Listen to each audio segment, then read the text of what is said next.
Bonjour, nous allons aujourd'hui présenter notre travail qui s'intitule Calcul des facteurs d'intensité des contraintes et les contraintes de cisaillement pour les fissures réparées par l'utilisation d'un patch en composite.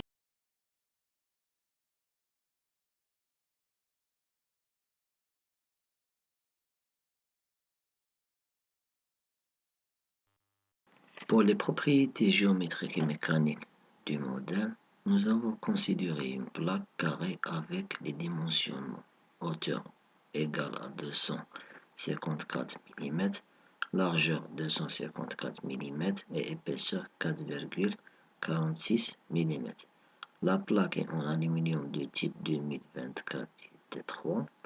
La plaque est sollicitée en traction uniaxiale suivant la direction de sa hauteur avec la contrainte d'amplitude égale à 250 MPa.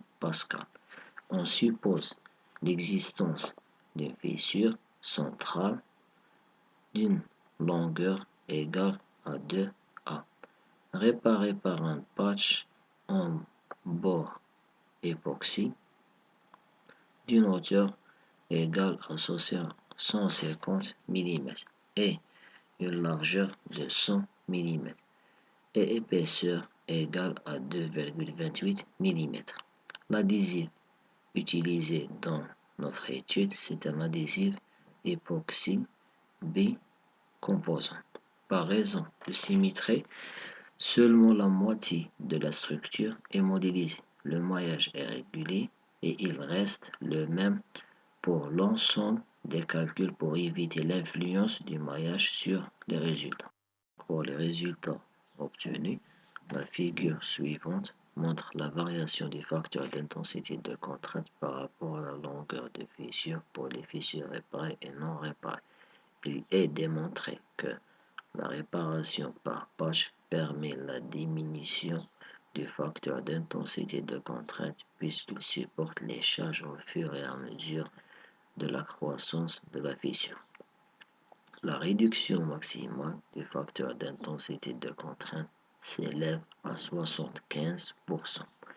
Ce qu'on peut constater aussi que le facteur d'intensité de la contrainte dans le cas d'une fissure réparée présente un comportement asymptotique lorsque la longueur de la fissure augmente.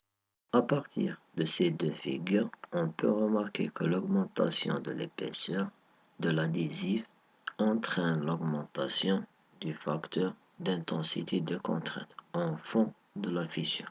Ce comportement est dû à la diminution de la contrainte de cisaillement dans la colle.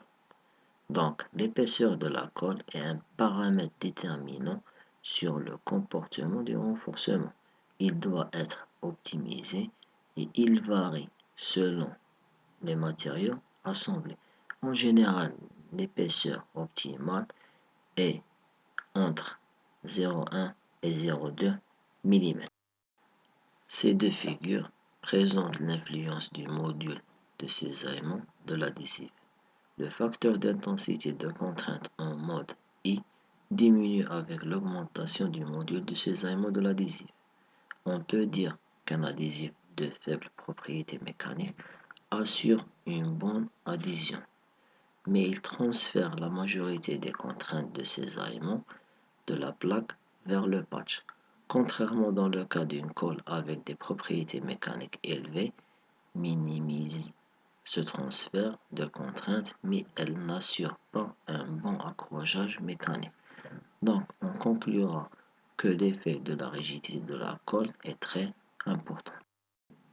À partir des résultats trouvés dans les figures précédentes, on peut dire que l'utilisation du patch est très bénéfique sur le comportement en rupture d'une structure fissurée et sollicitée en mode d'ouverture. Et ce qu'on peut conclure aussi, que le résultat obtenu permet de tirer les points suivants.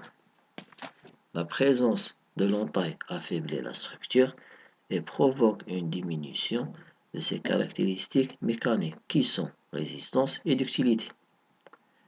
La réparation de ces défauts géométriques est essentielle pour assurer une longue durée de vie de la structure et pour une longue utilisation.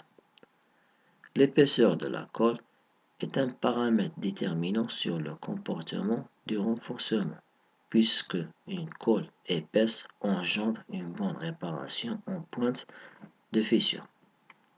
L'adhésif à faible propriété mécanique assure une bonne adhésion, contrairement à une colle avec des propriétés mécaniques élevées.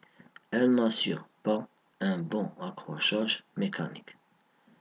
Les contraintes dans la couche adhésive sont très faibles dans le cas d'un patch en composite, ce qui nous permet de dire que le risque de rupture de l'adhésif dans le cas d'un patch est infiniment petit.